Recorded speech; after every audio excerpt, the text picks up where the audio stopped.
if you keep attracting the same type of person, same type of boyfriend, the same type of boss, and you're always feeling that my workplace is an oppressive, horrible place, there is some complex trauma in you that is still unresolved. Oof. Women come with the baggage that sex is inherently dirty. You are not allowed to watch porn as well, because if you do, you're a slut. This is a narrative in India that's very common, that because you sat with your legs open, the uncle looked at you, and because he looked at you, he touched you in this weird way. 90% of my clients are men. 90%? Yes. Indian men love to access sex therapy. And many times it's Indian men who are bringing their wives to me. What are some signs that people might have a trauma and they are dealing with it? And I am just on and on and on. That's a trauma response. Exactly. And now I'm avoiding it by looking at my phone and saying, nothing happened, I didn't do anything, just shut up. Ooh. Don't just think of trauma as sad. Trauma is also very powerful. It challenges and motivates people. Exactly. Can you give us an exercise that people can start doing? As you are touching your heart, as I count 10. 1, 2, 3, 4, 5, 6, 7, 8, 9, 10. In this area of trauma, of sexuality, what frustrates you the most about the current situation in India? Many things in India, specifically in a culture like ours, which is so ancient, right? So we have to remember it's very ancient. It has gone through many kinds of colonizations and challenges. And when I use the word colonizations, it's not, I don't mean politically. I mean spiritually, people of this land have been asked to give up who they are to take on something that they're not, right? And that creates a kind of dissonance. It's like, am I this? Am I that? Is fair my natural thing? Do I want to be as white as you to look pretty? This is a very majorly, it's a sexuality related thing, right? It's a gender related thing for Indians. Yeah. How do I look more desirable? By being as even fairer complexion than yours is like pedestalized, for example, right? And if I'm not that, which is majority of Indians are brown skin, there's dark skin, shades of chocolate, shades of brown, so beautiful, so natural to this land. And we think, oh my gosh, I'm ugly, I'm fat, I'm this, I'm all the slurs we use against ourselves. And then we stop ourselves from maybe even sexually blossoming at the time we should, thinking of ourselves as desirable. And these are just, I'm talking about non-traumatic things. I'm talking about everyday life things. Yeah.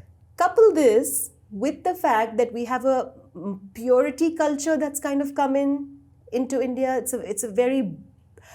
Lots of academics describe it as colonialism, a colonial idea of sex, like this is right, this is wrong, this is the way to have sex, this is the way to not have sex. So anal sex was illegal, until we returned that. So which comes from the British law in India.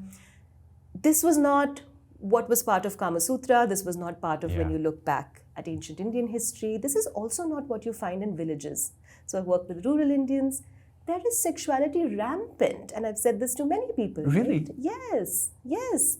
It's a rampant sexually active culture. But it's not the kind of American sexually active culture that you will see where everything is out there. That's not India. It's a little bit behind closed doors. So in my book, which is why I wrote my book to actually get into this, but like in my book, I start with that example of like when you walk on Bandstand in Bandra in Bombay, what do you see? There's so many people, different people around walking in Bandstand, Have you seen the rocks? Have you ever sat on the rocks? And have you seen behind the rocks what happens? Like just if you even glance for a second, there's always like a blur of color and there's some movement. So there's sexuality, there's active sexuality happening there. That's a gay hub. It's like where people pick up partners, and who are the queer people who are picking up partners? Auto drivers, bus drivers, picking up their partners, gay partners, trans people. So that is where the India lives. It's not that we do not have, any outlets for this. It's that we don't have public outlets for this, but privately people have found out ways and like hundreds of diverse ways of kind of bringing their sexuality to the to blossoming. So the frustration is again that because we're so dissonant. So one is the point of dissonance and the second is the point of repression. You add both of these and you have a chronic cocktail of shame and of punishment, because people don't want to say that, oh, I am actually colonized in a way, so maybe that's the reason why I don't like my body. And I've not allowed myself because I can't. My mother will say this, my father will say this, and if I come out as gay, this will happen. I'll be ostracized from my community. There's all of that. Couple that with, together with this kind of movement of sexual liberation and this American idea now that's coming into India, and you have people so confused. Wow. So there's a lot of repression and a lot of shame. Yes. That together creates a very, very complex, even in terms of identity, right? So in much. terms of identity, what's the real impact on people's lives of what you just said? Yeah. Well, so like, for example, in my clinic, I've been seeing people come to me with these real examples for years, right now 15 years. And 10 years ago, people would tell me, don't even call yourself Indian sex therapist, because if you do, that will be so bad for your reputation. People will think you are like this, you are like that. But in fact, I chose the opposite. Like, the real repercussion of that, it was actually like people were waiting to come to somebody like me because they didn't know the woman exists who's trained and qualified, also Indian, also has been many places. So it's not only Indian, it's also she can connect the dots, etc.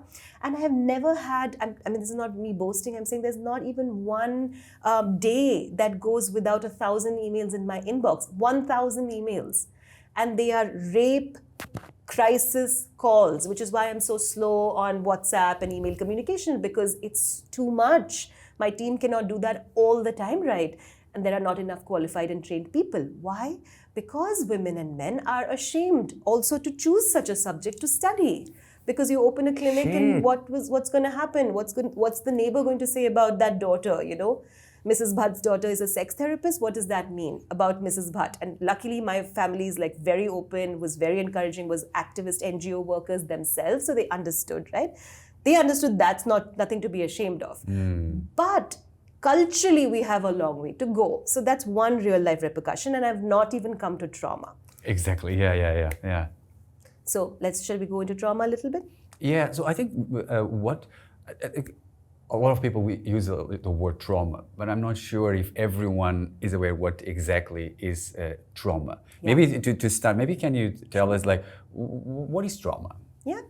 So the etymology of the word trauma comes from scar, and it's a scar. So something that hurt you and then that left a mark on you. Now you see it emotionally, something that hurt you many years ago and left a mark on your psychology, on your emotion. Spiritually, something that you absorbed from your culture, religion, guru, whatever, and it left a scar on you. So spiritual trauma. It didn't actually digest well, and it actually led you to feeling really confused, really crazy, really hurt. So there are many, many levels where the scar can exist. Most people, I think, in the world have been used to the physical aspect of scar. So I'm just going to let's replace the word trauma with scar. Yeah. It will be easier. So scar, okay, I have a sports injury, go to the doctor. I fell off, I have an accident, go to the doctor, get yourself help. No, my husband slapped me. How many people say, please go to a therapist? My mother pushed me down the stairs because she was so angry when I was 6 years old, example, right? How many teachers are saying, hey, let the 6-year-old child, not only the 6-year-old child go to therapy, let the mother go to therapy as well. Yeah. Let's help them. No. Why? Because there is so much shame around this mental, physical, psycho-spiritual, emotional aspect of the scar. People feel, A, it doesn't exist. B, if it exists, what does it say about me? That am I mad? Yeah. And they actually use this this is an Indian thing, like mad, a lot. And we don't understand that scars exist as part of life. Yeah. It's a natural thing to be hurt. Yeah. It's unnatural and not good to remain hurt. It's better to seek help to heal. It's more natural to heal. Yeah. So what you say, so it's a response that we have to an event that happened to us in the past. So that's one part of it. Yeah. And that is a little bit of old psychology also, which says that it's one event. In the last 20 years, it's changed a little bit, where psychology has opened up its definition a bit more to say trauma is not just that one thing that happened to you. It can also be the repeated pattern of things that keeps happening to you. So as a person, if you keep attracting the same type of person, the same type of boyfriend, the same type of boss, and you're always feeling that my workplace is an oppressive, horrible place, there is some complex trauma in you that is still unresolved, that you're still gravitating towards such situations. This is very different from victim blaming. I just want to be very clear, right? Not telling anybody that they deserved it, or that law of attraction thing where you get what you manifested. Nobody manifests abuse. No, people are not manifesting abuse. We are just gravitating towards situations that are familiar to us. And so if I'm hurt in a very deep way and that the wound hasn't really healed, I'm going to try, and it's counterintuitive, but I'm going to try and hit myself where it hurts again and again. Why? Because it's not healed. So in a way, I'm trying to heal it. It's a very deep way. Yeah. So I'm trying to heal it, but I don't have the right medicine. So I'm kind of doing the same thing by touching it at the same place again and again. So the same type of partner, the same type of boss, right? And I'm thinking the boss is the problem, the partner is the problem. And they are part of the problem. But my healing also hasn't happened. So I don't know when to let go of that wound and to let it heal so that something new skin can form and I may be attracted to a different type of partner. Yeah. Or do a different job. Yeah. Do you think there's one of the biggest problems of trauma is the lack of understanding or awareness that there might be a problem? Do you think that is one of the biggest issues today? Because of course, if one is about how you deal with the trauma, but I think a lot of times it starts even before that. People are not even aware of their traumas. Is this correct? That's very correct, and that's a lovely way to put it. And I would also say they go hand in hand. Why is one not aware? Because one is not seeing how you're dealing with it. It's both things. Yeah. So nobody is telling me that I'm having an impact on you that you may not like, and you're also not telling me because you're traumatized. So I'm thinking there's nothing wrong with me. And you're thinking there's something wrong with her, but I'm not going to tell her. Right? And so then our relationship, for example, in relationship, it's just going on this way, and I'm thinking we have a perfect relationship. I see. And you are actually getting hurt and even more hurt. Yeah. Now, if you think about it from an outside perspective, whose responsibility is it? Right? I can be calmer or whatever I'm doing to hurt you, of course. But if I don't even know that, and the moment... Exactly. Yeah. But then you tell me, let's take this example forward. You tell me, and I just explode on you, which happens a lot of times, right? People think that they're fine, they're so cool, they're so mature, and the moment they get feedback in a relationship, they explode, break down, they have shame responses. That's a great way to know. A disproportionate response is a great way to know that I am traumatized. Nice. I love that. So maybe for people to understand, maybe you can give us some examples of certain traumas or certain situations that happens in the past, and how does that manifests in people's life. Give us a couple of examples that people start saying, oh, okay, I understand what we are talking about. Yeah, and I'll start very deep and then I'll make it easy. Let's go. So that, I like that. Yeah. So I write about this person called Kusha, for example, and the name has been changed, the identity has been changed, this is all confidential. But somebody who was late 20s, walked into my therapy office one day, and she was very spunky, very confident, very beautiful, like a very liberated, who you would think is a liberated kind of person. And she came and said, I've heard about you as a sex therapist from someone. I've just come for one session, and I would just like you to give me the right sex toy. Just advise me what I need. And so, of course, that's not my job. My job is not to just give the sex toy out. So I first build rapport, helped her to understand like who I am, what I do. And then once she started, she took a really good liking to me. And I said, come back, tell me more, come back. And as she kept coming back, she said, I think something is wrong with me because everyone else is in a great sexually liberated relationship around me in college and after college. They've all found their partners. One of my friends is, in an open relationship. One of them has gone abroad with her partner. They're all having fun, and they all tell me, because now India is opening up. So you have all these films around sexuality and all that. And she's like, wow, I want to be that. And so I said, okay, interesting. So your presentation is very much like you're already that, but inside you're suffering. So I said, when was the last time you had an orgasm? She said, at 12. Wow. So, and there was 20 years in the middle, or 15 years in the middle of that. So as we did some depth work, she went back to an incident when she was 6 years old, and trigger warning to anyone who's listening, but when she was 6 years old, she was changing, and in front on the right side of her room, there was a large window, and this is very common in Kerala, many states in India, where there are random people looking inside. Of your room. Yeah. And it's again a sexual repression thing, it's a morality, there's so many, it's very complex why this happens. The mother was doing something else, the father was not at home. And so this girl is naked, 6-year-old body, right? She's naked, come out from the bathroom, and she's looking at this older person staring at her, and she shouts and yells and screams because she gets really scared just because of the eyes. And she tells me again and again, the eyes, Neha, the eyes, they were very scary. And I'm like, let's keep going. Wow. So the mother comes, hears the scream. Luckily, the mother's wonderful, comes and protects the kid, picks her up and takes her out of the room. Now, a lot of things with Indian culture is that we are not super verbal processing as a culture. That's more American in some way, I think. Like, how are you? What's going on? How is this for you? We are very acts of service. What do you need? You want food? I'll stuff you with food. Yeah. You're coming to my house? Don't worry, everything is on me.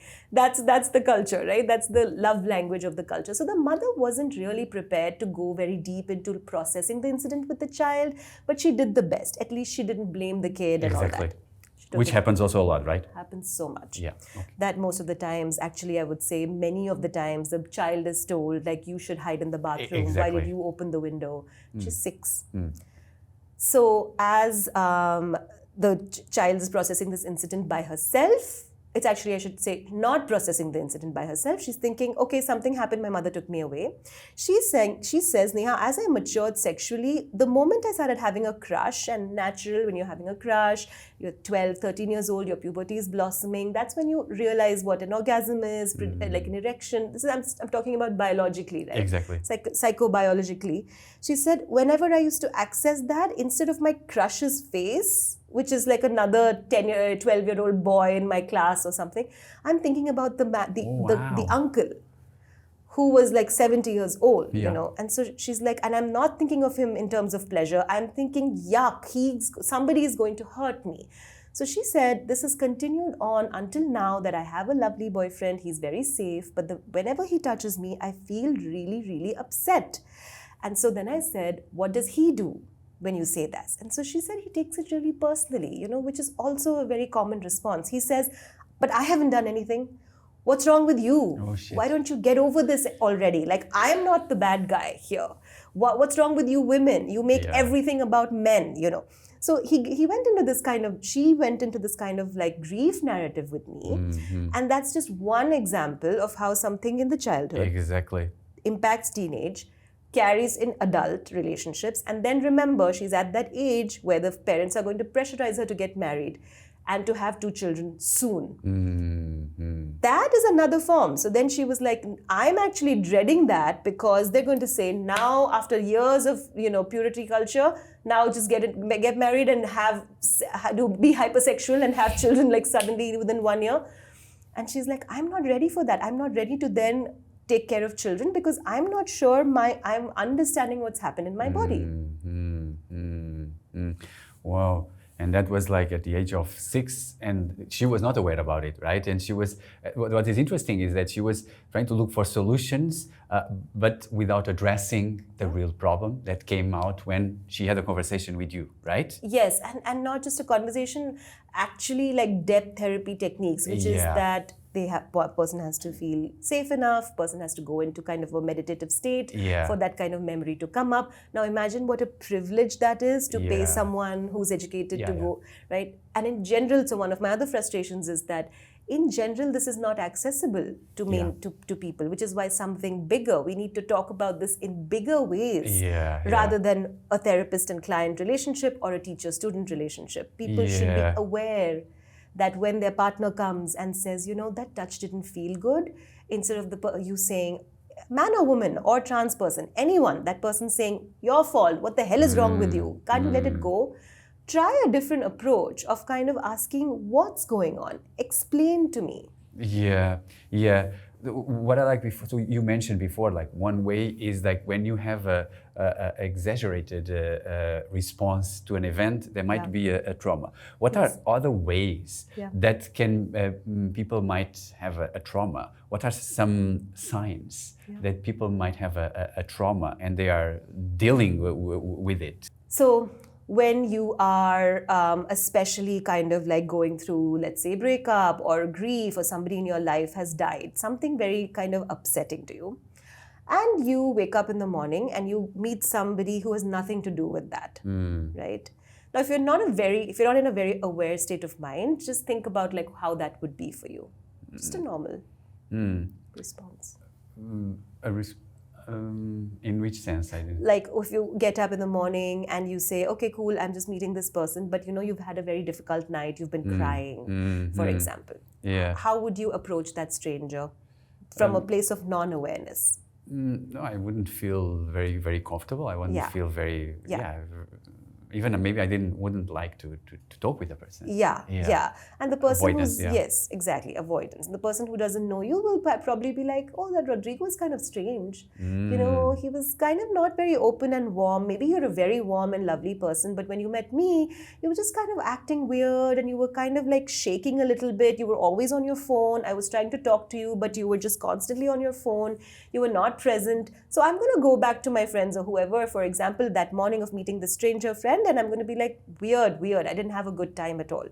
So in a way, I'm creating this image of you based on that one experience I've had. Now, if you are coming from a more aware perspective, say for example, you will get up in the morning and you will notice physically, oh my gosh, I'm feeling so heavy in my ankles. My eyes are feeling really swollen. I'm not feeling really good energy. What happened?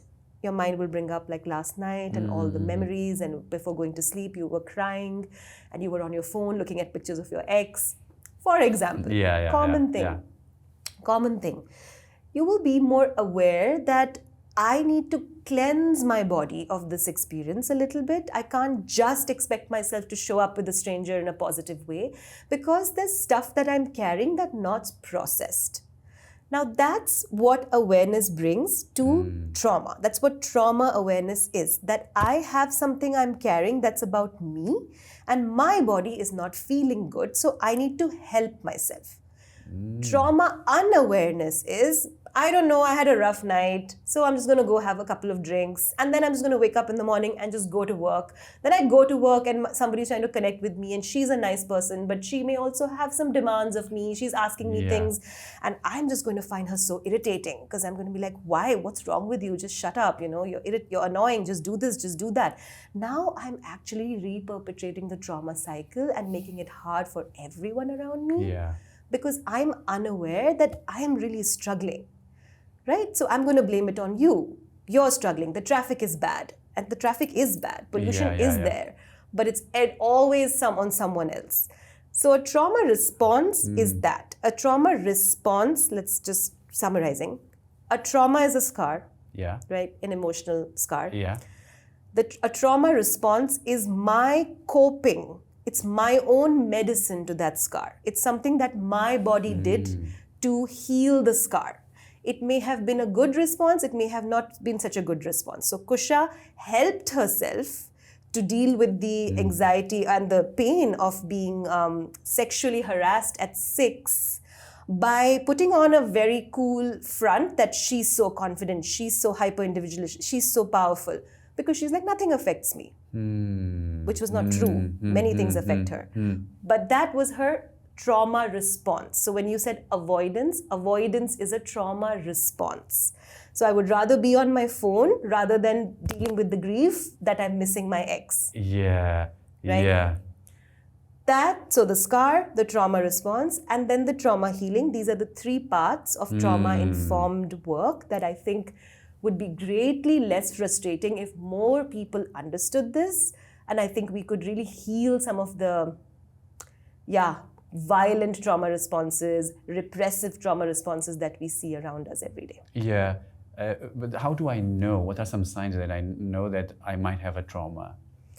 So just the answer to that is, it's something disproportional. That's my key to it. And I always tell people, if somebody is walking on the street and somebody slaps you, you're not supposed to meditate.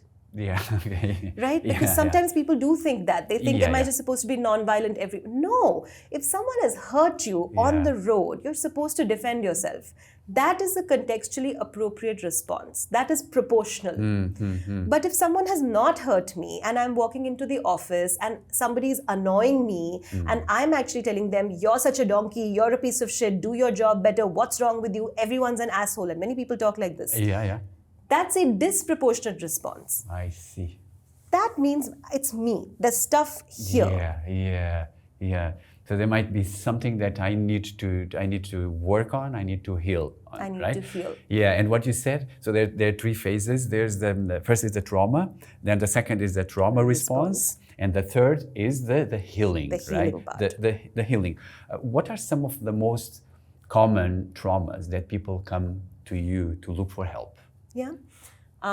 They come for this first, the most common one, I think, to a sex therapist is that sexually there's something off. Either I cannot experience orgasm, and I must say this, 90% of my clients are men.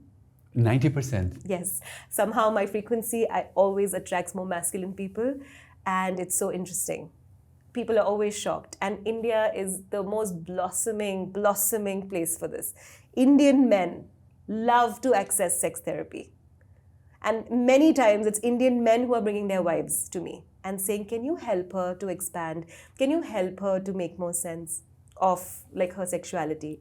Okay, and it's so interesting. And maybe my book number 3 will be about that, and it will be a very shocking book because it's counterintuitive to what we think. Exactly. But somehow because I think of male privilege as well, I think men are more comfortable exploring these topics from childhood, or at least talking about these topics with their friends. So when they see someone making sense who's more logical, and of course I have a masculine energy to myself as well. Of course I'm feminine, but I also have a masculine energy. It matches. So to them, it makes logical sense, which is why I love psychotherapy, because a very logical way to make these esoteric ideas very practical. So that is one, men saying that I'm not sexually fulfilled because of XYZ, can you help me? I don't want, she's pushing for a divorce, but I would like to work on something more. It is sexual for me, and I'm, yes, maybe attracted to other people, but not because something's wrong with us, but something is missing. Can we build it together? Okay, this is a more advanced and mature masculine response, of course. Yeah. The second one is vaginismus. So a lot of women, of course, when I work with women, they're talking a lot about vaginismus, where what is that? They are feeling like a condition where your vulva feels like a wall. And it's very painful because nothing can go inside, not a finger, not a cloth, not a dildo. It just hurts so much. And it's like the touch me not plant. So it kind of, the moment you touch it, it becomes. So that's not a biological thing. It's a psychological thing. And that's actually somebody like Kusha, that the moment she's thinking of pleasure and her boyfriend is lovely, she's thinking of the guy. Why would you want the abuser's gaze inside your body? You would not. So that's the second, right? So of course it makes sense. The body's trauma response is to close up. To protect itself. And then the third one I would say is a lot of community work and projects, which I don't talk about often, but I should, to just let people know that that's a very big thing in India. that people do fund, and that is, non-profits do call therapists to their organizations to help their teams to become more sex positive, to help their teams help like nurses better. So I work a lot with hospitals to help like nurses and communities. So I just wanted to say, like, it's not so individual also, it's also to do with groups. I see. Yeah. So one is vaginismus, the other one would be like asexuality or sexual blocks within marriage and within long-term relationships. The third would be this community work. If you can help us to break down, what are the main reasons for the first one? So men that come to you and they are not sexually happy. Okay. What did you see the most root cause for that? Okay, so why would a man come to a sex therapist, say for example, to say that sexually there is a block? So what is the reason for that block in a way? Yeah. Okay, so think about the fact that what are we taught in school about, and again, I write a lot about this in things that I write. What is the linear narrative that an Indian is told? And I don't know, in your time in India, have you picked up on this, that the normal thing that people feel is Indian sexuality? Do you know? Yeah, I think what I've heard is like it's something that when you are young, it's something that is dirt, something that is not positive. That's what I got. Yeah, and so you carry that forward. It's dirty, it's dirty, it's dirty. Don't do it. Focus on your studies. Exactly. And remember why? Because India was a much more poorer country than it is today. Wow. So broken country. It's a wounded bird. People did not have lots of job opportunities in an old economy, especially when I was growing up and when my parents were growing up, right? So there was a lot of pressure to just not be distracted and to focus on this hyper focus in Asian cultures around performance and success. So please become successful and then you do what you want. So this is what's told at home a lot. Just become successful, do what you want. Women, just find the right guy, then you can be free.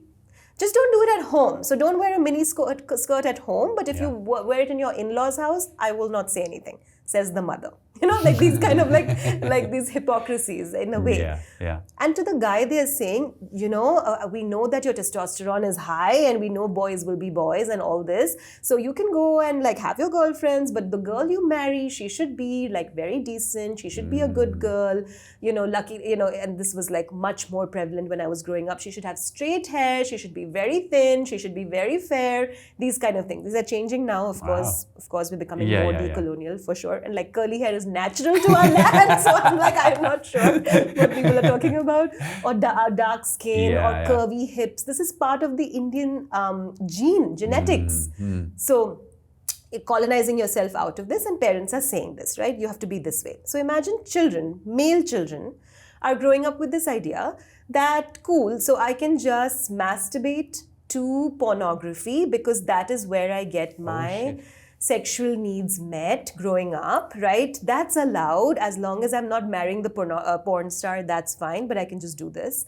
Then I meet a girl in college and maybe I can have a fling with her, but the girl I marry has to be someone that my parents will like. I will not fight for the love. Generally, this is generally speaking. Of course, now it's changing. Generally, I will not fight for the love because the love is not going to be accepted at home. So the good girl gets accepted at home. The good boy gets accepted at home. So the narrative is very strong. By the time you're 21, you have to get married. Then 25, you have to have 2 children. Now the age is a little bit higher up, but the narrative is still there. By the time you're 30, your sex life should be normalized, is the narrative, right? So say, for example, you have erectile dysfunction. No, you can't have that because by 30, you have to be super virile to have these 2 children. Or say, for example, you have been, you lost your money and, your dad lost his business and you had some major loss in your life that you couldn't have the financial security to get married and you take them some time by 35, 36. No, what a loser. You are clearly a playboy. Something is wrong with you. Shame-based kind of narratives that are told to Indian men a lot, that you're not good enough, so please get yourself to be good enough. Now in all these narratives, there's this kind of like self-policing that is very strong in Indian culture and lots of Asian cultures, very strongly like self-policing. So people who are, I'm talking about heterosexual people, but people who are gay, who are bisexual, who possibly have no choice in the matter. They didn't decide. This is a natural variation of their sexuality for them. There is no space in this narrative for any of this. And let's remember 2009 is when this was made legal in India, when couples have been living in villages, small towns forever, right? Gay people, queer people.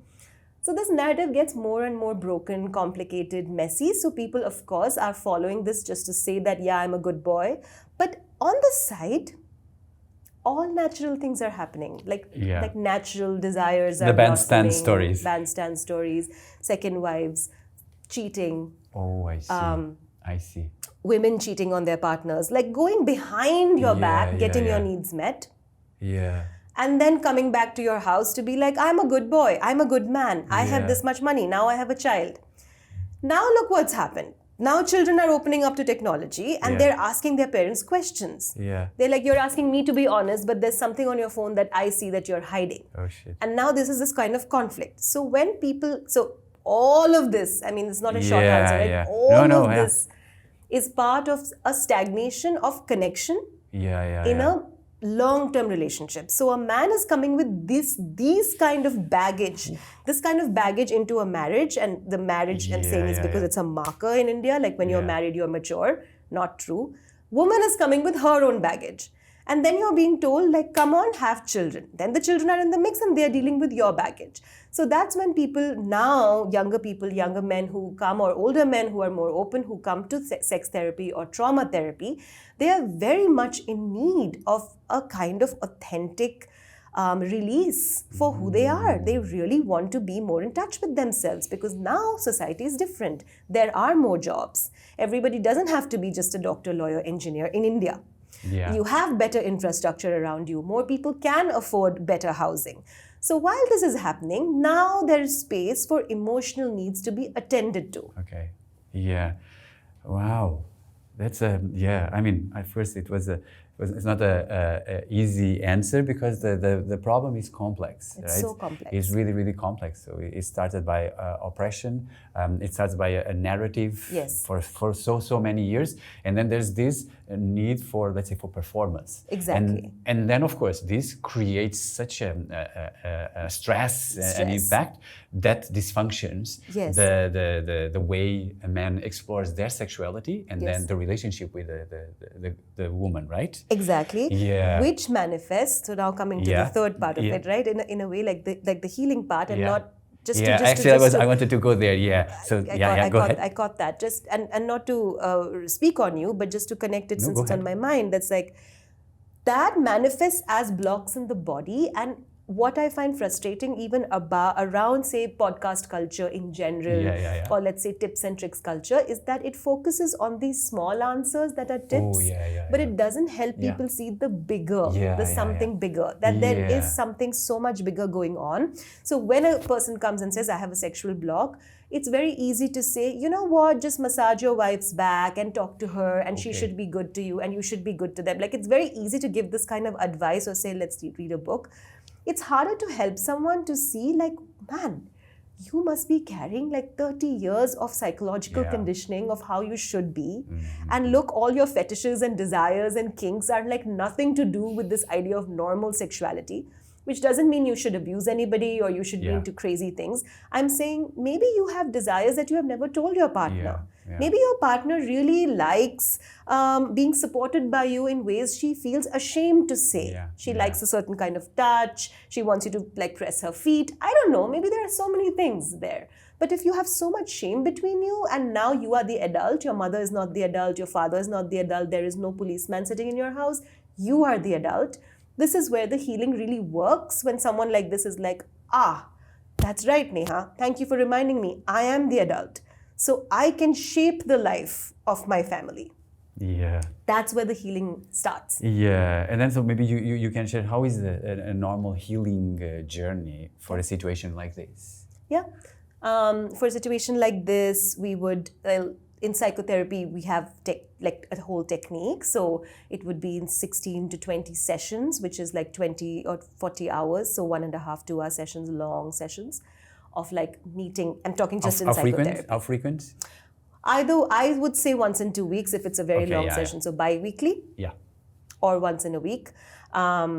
So you're just rapport building with the person, so that I'm just describing in general. Yeah. So there's a lot of like first introduction, the person just getting a little like relaxed in your presence, in a professional's presence, then allowing them to access parts of their narrative. This is where the narrative building work happens, right? Identify, where did you think sex is dirty? Who told you? Was it from this religious idea? What is from this TV show? Was it from watching your dad cheat on your mom and your mom saying never do that to a woman? But she's not confronting the dad. She's telling you. So, you're thinking cheating is bad, but you're going and doing it. So it's so complicated. It happens many times. Once people identify this, Rodrigo, and this is, I think, really powerful, that people have a sense of like, oh, it's not so esoteric, this idea of healing. I can write it. There's a map. So that's why I wrote the book. I divided the book into 4 parts. Preparing, listening, deepening, and healing. So by the time you've come to this part, which is deepening your understanding of your trauma, you've kind of built a trauma map. At 6, this happened for Kusha. At 16, this happened. Then at 21, she did this. Then at 28, she came to a therapist. Then by 34, maybe something changed. And by 36, she's well on her way to the next beautiful chapter of her life. By the time you do this, you understand, oh, let me now try a buffet of different self-help practices. So I am not someone who's very fixated on one practice. I don't think one practice is the best. I don't think one thing can work for everybody. So if you're a more cognitive person, you're intellectual, you will love psychotherapy. If you're more relational, you like another person in the room. Okay, do that. Once you've done that a little bit, you understand your body bit better. You realize now talking about it or just discussing it or deepening doesn't help. Now I have to release it. I have to do things with my body. Oh, I see. This is where you go into somatic work. This is the next part of what I talk about a lot, like art therapy and movement therapies, how to use the power of creation to build new skin on the scar. Very, very interesting. I think for our audience who is watching us, what is an exercise that they can do just to be aware of the narrative that they're saying that can be that might be a trauma behind? Sure. Can you give us an exercise that people can start doing? And then after, maybe they can think about, okay, maybe I need to see a therapist or a psychotherapist. Yeah, sure. Simple exercise is ground your feet to the floor, right? Close your eyes and just imagine first in your mind's eye, nothing religious or spiritual about it, very cognitive exercise. Like your first 0 to 10, the first decade of your life, if it were a mountain, what would be the color of that mountain? How tall would it be? How short would it be? How hard would it be to climb this mountain? How easy would it be? Okay, so this is just the first part.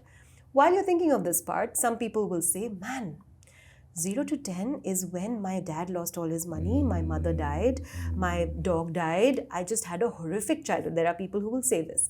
And every step on the mountain felt so intense. And before, nobody has asked me this question, so I have never thought about it that way.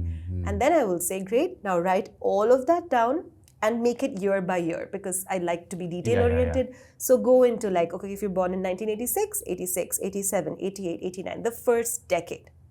Do the same thing for the second decade. Now that's very different. 10 to 20. And people will say, I don't remember. That's the first thing that will come up, which is the visualization, the quietening of the mind. Just relax, listen to a podcast and relax, or listen to your favorite music. Bring yourself to space of relaxation. Sometimes people even talk podcasts to relax. People use that a lot, neurodivergent people. Then close your eyes again. Take your hand on your heart, and I do that for the second round. As you are touching your heart, feel the sensations that come up in your body as I count 10. So again, 1, 2, 3, 4, 5, 6, 7, 8, 9, 10. As you're doing that, 1997, were you in school? Okay. What was the uniform like? What was your house like? What was the favorite meal you ate that your mom prepared for you? Which was your bedroom? What was the color of your bed sheet? And gently, so if you open your eyes, I'll just go into explanation. So gently, those kinds of questions are really helpful. And of course, in a meditative way, I did it quite fast but very much slower with the use of art. That's when people will say, oh yeah, I'm telling myself I don't remember, but actually these are somatic things. The color of the bed sheet, childhood bedroom. Many people remember that. I don't know what's coming up for you. I could see it. Or like a favorite drink that you used to drink when your mother used to prepare that drink after coming from school. Like in India, that's a very ritualistic thing, like Horlicks and milk. I don't know in Portugal what it was like, but each culture has its own thing. So as people tune into that, Rodrigo, that's when they kind of realize, oh, okay, my life is not so repressed. I can bring these memories to mind. And as you allow them to come to the surface, it will take time. Then you do the same thing. You write it down year by year. You do the second decade. Same process for the third decade, for the fourth decade. As you do that, there will be points which will feel like really easy to access. And so the questions are, why was this decade easy? Why was this decade hard? And that's actually a full exercise that I've devised, and I've written it in the book, and I've given it out for people to do. And it has been, like, the feedback I've got is that even people who have no idea about mental health or therapy or trauma find it easy to access that. Wow, and I love it. Yeah, so it's a kind of, so you have like a timeline of events in your life, and you kind of see what is the narrative that you're having to those events. And just from there, you can see already somatically what are you feeling, right? What are you feeling, and that is already an indication of there's something there. Wow, so good. I love it. Thank you so much. And then some people will say, like, it's so beautiful to challenge your mind like that, because sometimes people will be stuck in that 0 to 10 decade, and they'll be like, my whole life has been bad. My mother died and this happened. Actually, by the time they come to decade 3, they would have made $100,000. There would have been something very big that had happened, but it's not registered in their mind because they're very much focused on the 0 to 10. But they're 50 years old or 60 years old or whatever. Beautiful. Okay, so we tackled the first one. I think now it's good to come to one of the second biggest problems that people come to you, which is vaginism. Like, what is that? What are the main causes for that to happen? Yeah, and I would say just the same thing. Always use the same lens that I am saying. Exactly. Yeah. There's nothing new about these problems. It's just if you understand the frame, each problem gets easier to understand. So if men come with this baggage, women come with the baggage that sex is inherently dirty. You are not allowed to watch porn as well, because if you do, you're a slut or you're a slur word. And there's something that is wrong with your lower part of your body, that you were assaulted. This is a narrative in India that's very common, that because you sat with your legs open, the uncle looked at you, and because he looked at you, he touched you in this weird way. So tomorrow in the wedding, when you go to the uncle, you must give him a hug because he shouldn't feel bad. And the girl is like 7, she's 8, she's 10. It's still changing, but the way that it's changing, it's still not disruptive to the status quo. The status quo is still very much this, especially middle class, second-tier cities. This is very much the narrative. Now imagine the woman is now growing up with this, and she is, like, I'm saying no trauma, just a general person, not traumatized, still thinking that something in their body causes men, specifically heterosexual men, to look at her a certain way. Then she grows up and she's having a normal response to a crush at 13. She's talking to a boy. The teacher in the school is saying, you are a dirty girl. Do not talk to a boy. You have to finish your 10th board exam first. After you finish your board exam and after you get your 95%, then go to college, then do what you want. So this is this constant delaying that happens in Indian culture. First performance, then reward. So sex is kind of the cheat day. Yeah. Right? Like you do your gym and then you have cheat day. Yeah. And it's like, why? why does it have to be a reward? Like, why isn't this a normal part of life? It's nothing dirty, but nothing special. It's just a function. It's like peeing or sweating. It's a part of the body, right? So that's not being told. So then she's growing up, she's going to college, she's probably having lots of crushes, affairs, men. Suddenly in college in India, it's one space where there's a lot of like openness, at least. There's and teenagers also, or young adolescents also go to college for that because they've not been exposed. Now you're really coming to your relationship like for the first time, but it's so different from other parts of the world. It's so late for us. It's 22. First time that you learn how to talk to a girl. 22, you know? Yeah. Like, Crazy, yeah. Which is why so many adult Indian men and women are so bad at the prospect of dating. How do you make another person comfortable? It's unknown to many people. So 21, 22, and then she's basically told that now get married, and once you're married, you have to have children, and your sex life should be so good that the husband stays with you. Because if he doesn't stay with you, it's your fault, and he's looking somewhere else. So this is the narrative. But for the guy also, like, it's not just female focus. For the guy, like I was saying, it's very repressive as well, right? So they're both trying to get to know each other, and they have no skills because there's no cultural training to get into those skills as just a life skill. Like, dating is a life skill, marriage is a very important life skill, long-term relationship is a very important life skill. It's important to find companions or friends, whatever.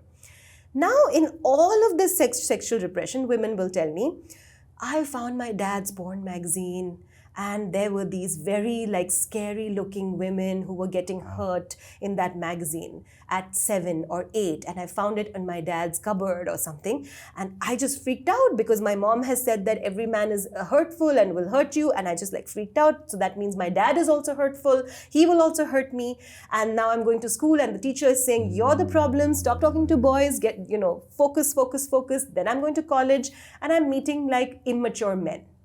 Right? Because the man is 22 and he doesn't know how to talk to a girl. Yeah. So now I am like 30 or whatever, getting married or trying to get married, and my vulva won't open up.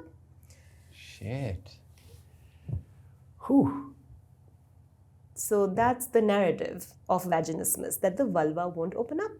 And she thinks that's her fault. Wow. Yeah. Whew. And so what is the process? Is it the same process as you explained before? You do the same, or is there something more specific for this case? It's much more specific, and I would recommend that people look at my free sexual healing from sexual trauma masterclass that is online for this reason, because that could be a whole other podcast we could do together, like sexual trauma and healing from it. Yeah. It's way more specific. For women also, the narrative is very specific. Because the narrative is that sex is inherently dirty. Yeah. For men, it's a bit like sex may not be dirty, but like you're irresponsible with it, become responsible with it. Okay. For women, it's not responsibility, it's dirty. Yeah. It itself is wrong.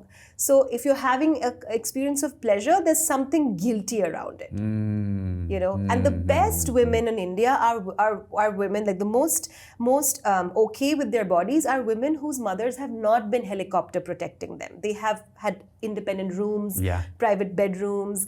Mothers have been very protective, but gently, like protection from the external world, not protection from your own life. Like I've had friends who had 13 told me that I was not allowed to look at the Times of India in their house. Their parents are getting a newspaper, the child is not supposed to read it. And I was like, how silly, like the kid is going to read it. And so why? Because there's an actor who wears a mini skirt, so at 13 the girl is not supposed to look at the actor's legs. You're like obsessing your child with like that's something wrong with like legs. You're actually creating a narrative that's something dirty about legs. So you're actually making them obsessed with sex. In fact, if instead of just allowing them natural understanding that this is what it feels like, you will have a crush, don't choose an immature guy, don't choose an immature girl, wait, okay, your first relationship will be kind of funny anyway, and if he's horrible to you, leave him. Please don't stay, or if she's horrible to you, please do not, that's not the right relationship. Wow. So that doesn't happen. So sorry, the last point is the vaginismus then gets combined with probably being paired with someone who's very immature because she hasn't learned to explore her own body. She's not thinking from that lens. She's choosing a good guy, a good partner. Now they're married. He's getting more frustrated. Now, if the chances are he's a nice guy with some sense, he's great. He's the kind of guy who then comes to a sex therapist who says, let's go for help, let's do things together. No, if he's not, then you're having a more, actually, like just like the oppressor in the life, you are actually paired with the guy who's then telling you that your vulva is the problem and you're such a sex negative lady that it's because of you that he has to go and cheat on other people because he has a desire that is not met. Now she's feeling worse. What do you think will happen to the vulva? Yeah, it contracts, even more. Yeah. Wow. So what I'm seeing, like the problem is huge then, right? Yes, yeah. Because there's a lot of baggage coming from men and also women, and then you put the two together and they're trying to figure out, first they're trying to understand all these traumas that they have, all these narratives that they've been told. There's a lot of conditioning, right? Yeah, so much. Yeah, so maybe for in a relationship between men and women, what are, let's say, 3 things that will help sexually for a couple to be more in tune and have a better sexual life? First of all, remember that in tune is not a destination, it's a process. So even saying that to each other, that you can figure it out together. You're allowed to make mistakes together. It's not like he will do his healing, she will do his healing, or like they will both come with healed bodies. That is not a relationship. That is 2 strangers talking about whatever they want to talk about. A relationship is messy. You are on a journey together. So now if you're already married and your parents have like pushed you to get married, now thinking that I'm going to get out of it and meet somebody new probably is adding a lot more baggage. If this is not an abusive partner and not somebody who's outrightly horrible, I would suggest don't jump to breakups and all of this.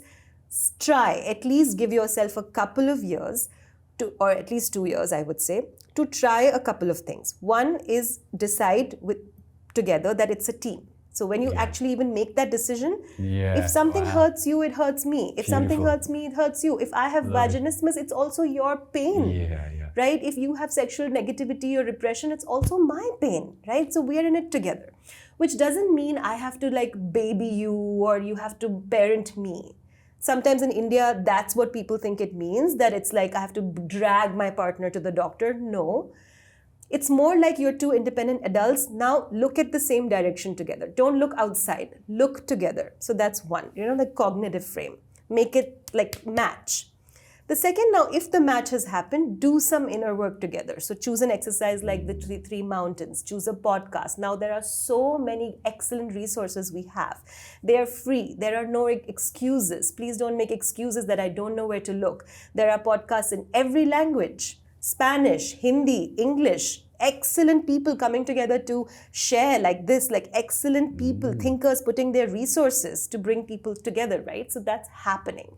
So use a Sunday morning, take time out from the kids if you have kids, take time 2 to 3 hours, go for breakfast, do a ritual that you generally do together, like a favorite food, a walk in the park, a swim. Come back and listen to something like this together, and then take your journals and write down what is coming up for each of you. I would say do that, right? And then the third thing would be somatic. Now, if you've got to this point, and sometimes for some couples who are in major stress, these 2 points can take a year. It can take 1 year. Bringing him on the same page. Then like having time to actually do things together. Prioritizing each other. This can take 1 year. It's not short.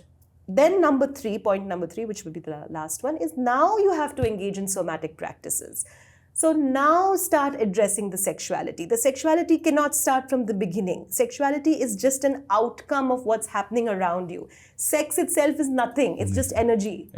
So like, that's all it is. There's nothing to it.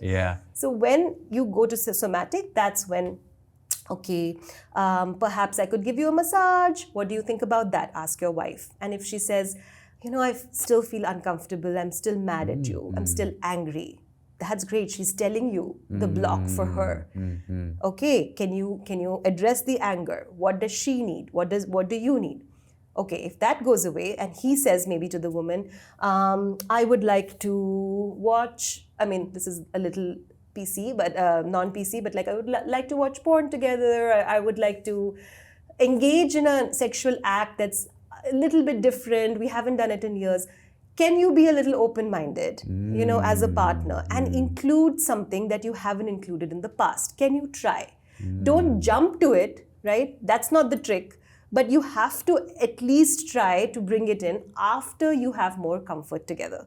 That's when the somatic practices really help. That's when the sexual intimacy then deepens. Wow, I love it. Well, I love what like, even when what you said at the beginning. Like, first is understand that it's complex. It's messy. But the first thing that you say, see it as a team. Yeah. You are in this together. Look together, right? That is the first thing. The second is about working together in your inner journeys, but work together. Exactly. As you said, spend time together and journal and share what you're feeling. And then the third is more the exploration phase, right? Exactly. And that's where you start doing into more physical, also sharing what you want, what you don't want, and then try to come together into a state where you can explore together, right? Exactly. Don't jump to any of these. Exactly. Yeah. Well, I really like it. Yeah, we're coming to the end, and you know where I wanted to end is something which, of course, is also the theme of your book, which is Unashamed. Yeah. Talking about shame, just to finish off like all this part, how is shame related to the trauma? How is shame related to the trauma? Yeah, deep question. It's a lovely question. Shame is a manifestation of trauma. Okay. So think about primary colors, secondary colors. Let's look at an example. Red, blue, green, purple, orange, purple, brown. These are like secondary, tertiary colors are even more complex. There are some primary emotions. Fear, joy, primary. Everybody feels them, babies feel them. Yeah. Shame is a complex emotion. It's more like the tertiary color. So when red and blue and green mix, they make a dirty brown. Okay. So like that, when trauma becomes accumulated over time, it leads to shame. So it's a complex emotion. And I like to say this again and again, that your shame and my shame will look different. They will not, that's the hard part about it. That's why I wrote a whole book about it, to explain that actually it's so complex that your manifestation can look like your individual formula based on your culture, your history, what your parents said, the losses you experienced, the joys you experienced. They all shape your specific formula around this word called shame. If you just look at the emotions, they're actually not scary, right? Like if I'm scared and I just say, I'm kind of scared today, I'm meeting a stranger, I'm scared, whatever. That's fine. I acknowledge that. Okay. But if I say I'm not afraid, like I'm never afraid. That's people who are afraid are so bullshit. They're donkeys. They're kind of, they're not healed, etc., etc. And then when I'm meeting you, I'm feeling really scared. I'm creating a sense of dissonance in me, which is a kind of shame again. So always remember, it's a complicated emotion which manifests in complicated ways. Hence, it's important to understand that the foundation is trauma always. And under trauma lies very simple needs that are not met. Oh, I see. Yeah. Underneath is very simple. You need to be loved. You need to be told, Neha, don't worry, I'm a safe man. Whatever. Don't worry, you will love India. India is a good country. Whatever. You just want affirmation. Sometimes we want joy, sometimes we want security. Yeah. It's just basic needs. When they're not met, we don't give it, and then we keep bypassing. I see. It becomes complex and it leads to shame. Yeah, and you talk about that, then it manifests in our life. How does it manifest, for example? Through all these things that we talked about from the beginning. So it manifests through workaholism, avoidance, anger, disproportionate responses. So going back to that example, right? Like, these are all examples of shame. Shame. They're all examples of shame. Which is what I think it's hard to understand. That's the word. Because shame we think is just, I'm feeling bad. Exactly. It's more than that. It's so much more than that. Yeah. And why is that important to understand? Because it's actually the connecting thread. If you understand that you're when we say we're scared of things, we're ashamed to fail. Yeah. What am I scared of? I don't even know the thing. I'm ashamed to fail is what I'm scared of. We say I'm afraid of love. No, I'm ashamed to be seen. Yes, which is a form of fear, but it's actually, I'm like it's too scary for me that somebody will actually love me. Then they will love the bad parts of me. They will have to learn to love what I don't love. Why don't I love? Because I'm ashamed of that bad part. And I think love should just be so sweet and lovely. And it's not. It's also messy. So my whole approach, I think, is to make people understand that stay away from simple binaries and look at the complexities so that you can allow yourself to blossom in many ways, right? Don't just think of healing as happy. Exactly. Don't just think of trauma as sad. Yeah. Trauma is also very powerful. It challenges and motivates people. Exactly. Trauma motivates people to become therapists. Yeah. That's like why people choose the field. It makes people become politicians. Exactly. Good or bad. Even sports people, like they use trauma in order to win and for success. They transform that. So what you say, I really like it, because sometimes it's very easy. Like, we put it like just binary, and we say, but it's more complex. There's layers, right? Maybe you can. I mean, coming to the end, you can leave us with what are some ways we can be more aware of, for example, of shame. I know I'm repeating myself again and again, but it is always, remember, disproportion or proportion. If your response to a context is not making sense to that context, you have to look at the trauma. Okay. Yeah. When you look at the trauma, one of the manifestations, when you look deeply, is shame. I see.